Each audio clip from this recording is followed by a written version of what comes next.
Apa khabar semua? Disebabkan video Azia Elektrik hari tu dekat Sepang masa saya test mendapat sambutan yang sangat hebat dari rakyat Malaysia. Saya pun tak sangka orang suka kalau kita convert Azia kepada kereta elektrik, dan tak dapat dinafikan memang banyak komen yang saya terima. Ada yang positif dan tak kurang ada juga yang negatif.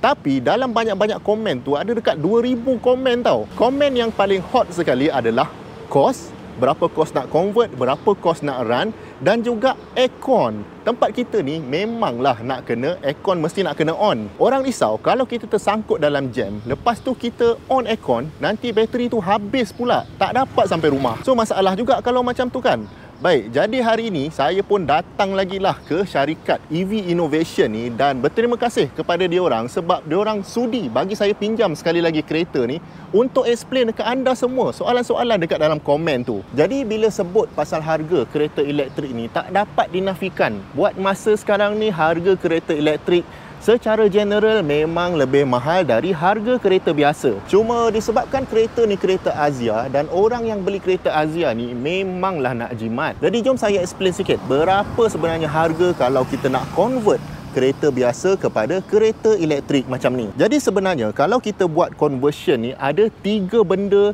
yang menjadikan kos dia tinggi. So ada 3 big ticket item lah. Yang pertama sekali adalah dia punya motor elektrik. Motor yang kalau dalam kereta Azia ni diletakkan dekat tayar belakang ni.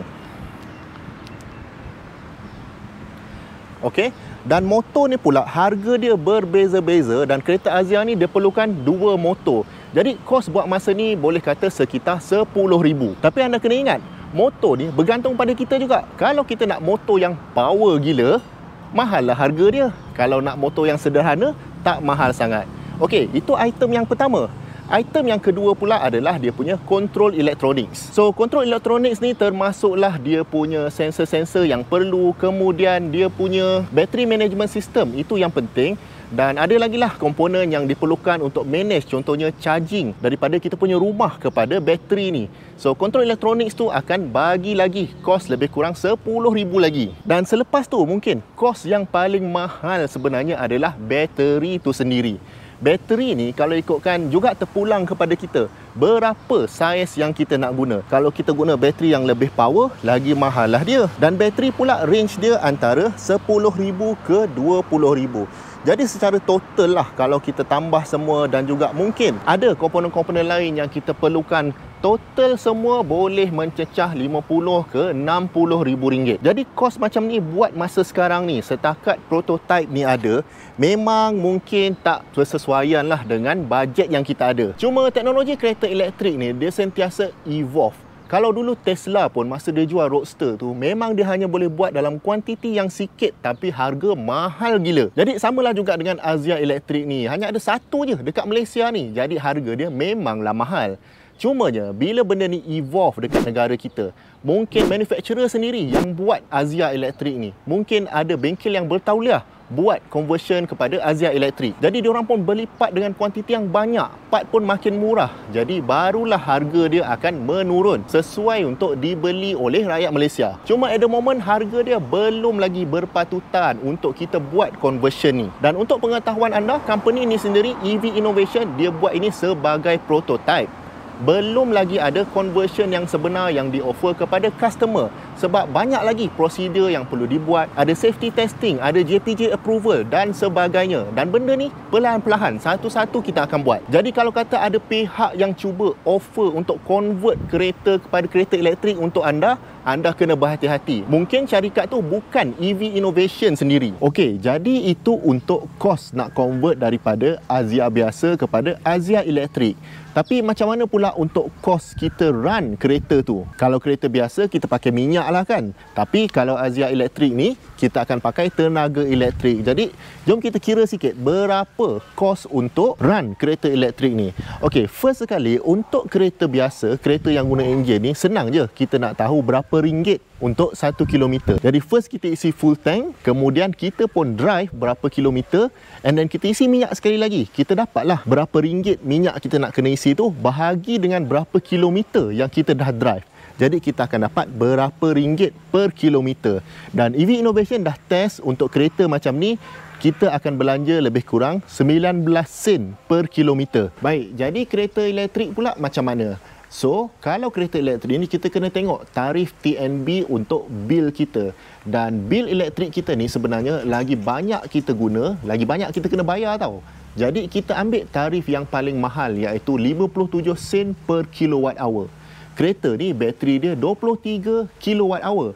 Jadi bila kita cas penuh tambah dengan dalam 20% lah inefficiencies pada bateri dan juga charger tu, total cost dalam 15 ataupun 16 ringgit untuk full charge.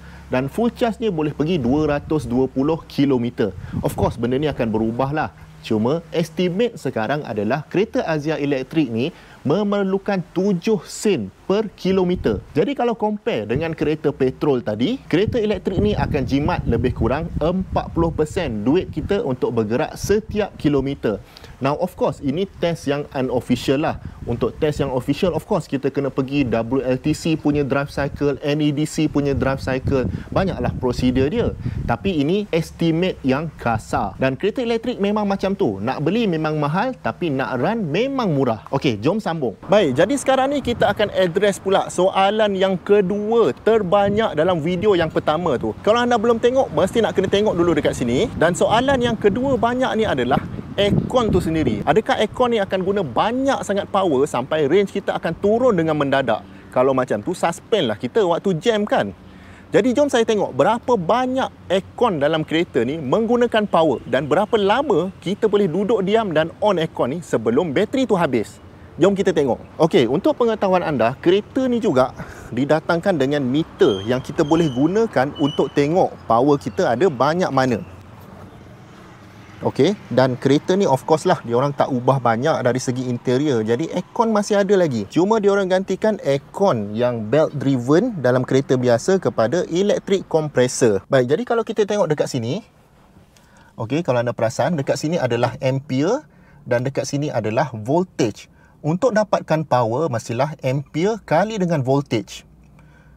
So sekarang ni aircon tak on. Jadi kita tengok ampere adalah 0.5 dan bila kita on, okey, saya letak dekat sini maximum power lah. Orang Malaysia ni kalau masuk kereta terus maksimum kan. Okey, jom kita tengok berapa ampere aircon ni tarik sekarang. Baik, jadi lebih kurang 8.7 8.8. Dia naik lagi tak? 8.9 9.0. Jom kita tengok lagi sama ada dia masih naik. Okey, 9.0 ampere dan kita tengok voltage dia banyak mana sekarang. Voltage adalah 105. So sekali lagi tengok ampere 9.1. Senang ceritalah, kalau takut sangat kita anggaplah ampere ni 10. Baik. So 10 kali 105 adalah 1050, maknanya lebih kurang 1 kilowatt. Bila 1 kilowatt itu adalah tenaga yang digunakan oleh kereta ni. Okey, jom kita keluar dulu supaya terang sikit. So kita dah tahu bila aircon ni full blast, kita akan dapat 1 kilowatt power consumption. Jadi bateri dalam kereta Azia ni pula ada 23 kilowatt hour. Maksudnya kalau kita guna 1 kilowatt sepanjang masa, aircon ni boleh berjalan selama 23 jam. Barulah bateri tu habis. Jadi kalau kata kita balik kerja, kita risaulah terperangkap dalam jam 2 jam, 3 jam. Itu 3 jam tu dah cukup teruk lah tu kalau nak balik kerja kan. Jadi bateri masih ada lagi sebenarnya. Kalau kita terperangkap 23 jam, barulah bateri tu habis. Jadi saya harap dengan calculation yang simple ni anda tak risau lagi lah sama ada kereta elektrik ni sesuai atau tidak guna dekat climate yang panas macam Malaysia ni. Dan sekali lagi, range ni pun akan berbeza-beza. Ikutlah motor apa yang kita pakai, bateri apa yang kita pakai, dan paling penting sekali ikutlah driving behaviour kita. Kalau kita bawa ni ganas gila, memang sikitlah range tu. Kalau kita bawa cruising saja, memang range dia okey. Untuk pengetahuan anda, maklumat-maklumat tambahan pasal Azia elektrik ni saya ada ceritakan dalam Nota Ahad, di mana setiap minggu Saya bagi nota ni secara percuma saja untuk pendengar Hasbullah Syarah, untuk anda semua mengikuti dunia otomotif ni tanpa tertinggal benda-benda yang menarik dalam industri ni. Jadi jangan lupa sign up untuk Nota Ahad untuk terima maklumat-maklumat ni secara percuma saja. Link saya letak dekat bawah. Jadi anda ada tak apa-apa lagi persoalan tentang kereta Azia elektrik ni?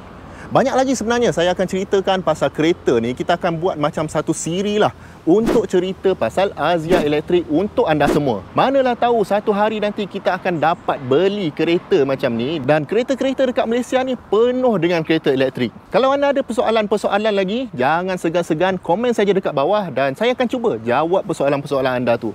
Jumpa lagi di video yang akan datang. Assalamualaikum.